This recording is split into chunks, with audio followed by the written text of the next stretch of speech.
Well, if you are one of the millions of Americans that are struggling with debt, you'll definitely want to pay attention to this morning's guest as he returns again as part of our My Empowerment Wednesday series. He has been helping our viewers with practical tips to improve their lives the last few weeks, and today he is focusing on finances and specifically debt. Please welcome back to the show this morning, BOAZ. Good to see you. Thank you, Danielle. I'm excited to be here. I'm excited to have you because I really want to get right into this because we were talking off camera. This is something that so many Americans are struggling with today, and I know you want to show our viewers the power of being debt-free. But unfortunately, when it comes to debt, a lot of people are still struggling with the same debt today that they had like 5-10 years ago. How big of a problem is debt in our society? It's huge. It's huge. You know, the average person has 8 to 10 credit cards. The average person is in debt anywhere from $10,000 to $20,000 to $30,000.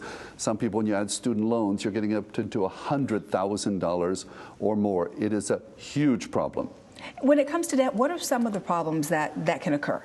Well, I used to be in debt. I'm not anymore, so I feel the difference. I remember when I was in debt. Now, my idea of high finance, Danielle, years ago was to pay my Visa bill with my MasterCard. Oh, boy. Now, that would be funny if it wasn't sad. Right. You know, and when you had all those credit cards, you thought you had a lot of power. Look at all of this credit I have. That's not our money. And I would max out my credit cards, and it resulted in stress. Have you ever been in debt? I have been in debt, and it's not a good feeling, I have to tell you. Did you feel the stress? I felt a lot of stress, and I felt a lot of, how do I get out of this? How do I begin to get out of this? Exactly. It seems like a deep hole. It seems like a deep hole. And most people have no idea how they dig their way back out of it. And I tell you, there's a lot of anxiety, as you talked about, involved in that as well, right? And exactly. So, why are so many people on medications against anxiety? Much of it deals with money, and much of it starts with debt. I wanted to talk to you about this because as overwhelming as debt can be, there is kind of a light at the end of the tunnel because you believe there are some simple, specific steps that people can take to help them get out of debt. And I know our viewers are kind of, their ears are open because they want to know what these tips are. Walk us through this. Precisely. Here's what I had to do. All I can do is tell you from my personal experience. I had to have a little plastic surgery done, and I'm not talking about the kind with a doctor. I'm talking about cutting out the credit cards. Did you cut them up? I actually cut out my credit cards. I do not carry a credit card. I operate on a debit card, which means real money. And I have no problem as a speaker doing seminars all over the world. I rent cars, I'm in hotels. My debit card looks like a credit card. But when it's at zero, I don't spend any more.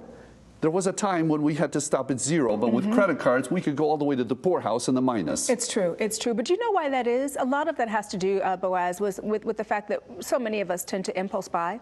Because impulse buying is a real problem that many of us have, and we feel that when we're using credit cards and they've got this $10,000, $15,000 limit that we can keep going. How do we stop that, though? How do we stop the impulse buying? I understand, because that's why mine were maxed out, because I was impulse buying. So first, I got rid of the credit cards, but secondly, if you really want to buy something, take a picture of it.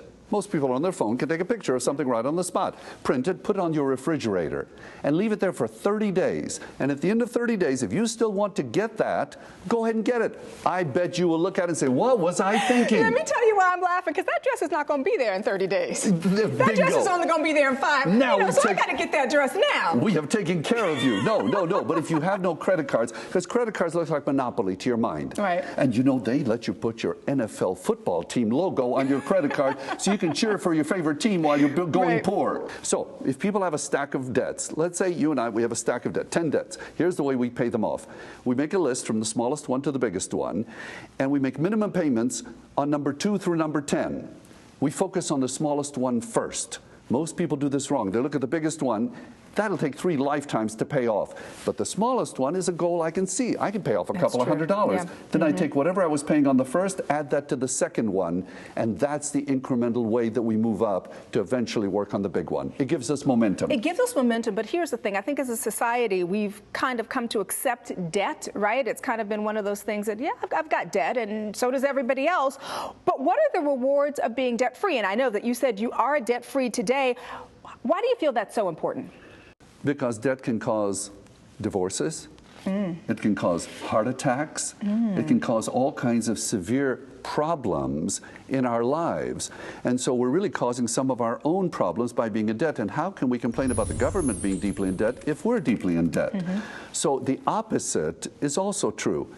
When people are out of debt, for example, if somebody in our audience has lost their job, how big a difference is it if they're applying for a job and they're deeply in debt and desperately need this money? And how different would it be if they were out of debt and had thousands in the bank?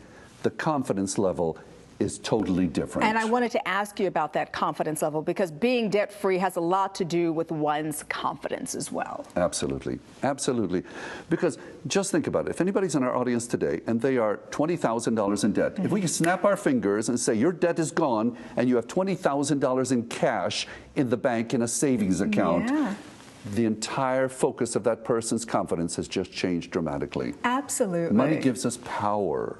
And it doesn't mean the money's the answer to everything, but it gives us confidence when we have it and when we don't owe a bunch of it. Great advice, especially in this day and age when so many of us are trying to get out of what the recession did to our finances. So thank you so much for sharing this, because I'm sure a lot of viewers will be able to relate to what we've talked about today. Absolutely. And one other thing that can help our viewers, I promote this particular book. Yes, I listened Dave to him. Ramsey, Sure. You've heard him on the radio. He is wonderful. He is wonderful. He has very practical ideas on how to get out of debt and stay out of debt. I think this is a great resource. Wonderful, wonderful information, and you're a great resource, and we're so glad to have you here on the show. Thank you. Absolutely. And be sure to keep watching our My Empowerment series with BOAZ for more of his positive advice. You can also subscribe to his weekly Power Notes by visiting thebalancingact.com and clicking on the BOAZ link. Now, by doing so, you will also receive his daily success formula for free.